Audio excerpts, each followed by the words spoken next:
আপনি কি জানেন শার্ট, প্যান্ট, লুঙ্গি ও ইসলামী পোশাক?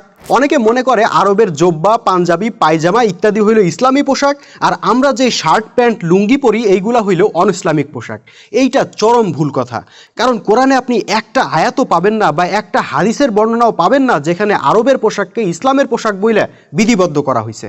ভাই, সাধারণ কাণ্ডজ্ঞান খাটাইলেই বোঝা যায় ইসলামের কোনো নির্দিষ্ট পোশাক থাকতেই পারে না। কেন পারে না?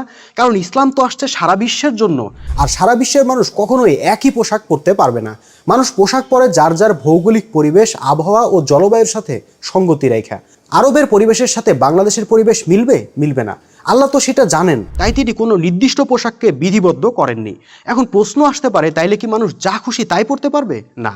এক্ষেত্রে আল্লাহ পবিত্র কোরআনে পরিষ্কার ভাষায় বলে দিয়েছেন, লজ্জাস্থান ঢেকে রাখতে হবে, অশ্লীলতার বিস্তার ঘটানো যাবে না। তার মানে নারী পুরুষ কেউই উলঙ্গ থাকতে পারবে না এবং প্রাইভেট পার্ট খোলা রাখতে পারবে না। ভাই, পোশাক আপনাকে পরতেই হবে এবং সেই পোশাক দিয়ে লজ্জাস্থান ঢাকা থাকতে হবে। এখন আরবের ভাইয়েরা হয়তো জব্বা পরে লজ্জাস্থান ঢাকবেন, আর আমরা বাঙালিরা লুঙ্গি গেঞ্জি পরে লজ্জাস্থান ঢাকবো।